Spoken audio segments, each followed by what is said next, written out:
Hey everyone, welcome back to the Hot Wheels Garage. Today we are unboxing the Datsun Bluebird 510 from the Japan Historics 2 series. I think this is the most exciting car of the whole series. Let's take a look at that artwork there on the card. It's pretty cool. It's like all the others, really detailed. I really like it. So again, this is a metal on metal car with the real rider tires. Let's rip it straight out of the pack.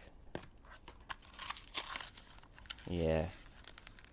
I think it looks really awesome in this silver, and they haven't put too much decals on the exterior, just those lines down the top and then a couple diagonal on the sides. It looks pretty cool. I can't complain about this at all. Again, it's got some sort of roll bars on the inside there with the red interior. I really like this car. I think Datsun castings from Hot Wheels are pretty cool. I think everyone probably agrees with that, and that's why Hot Wheels uses them for a lot of different series and promotions.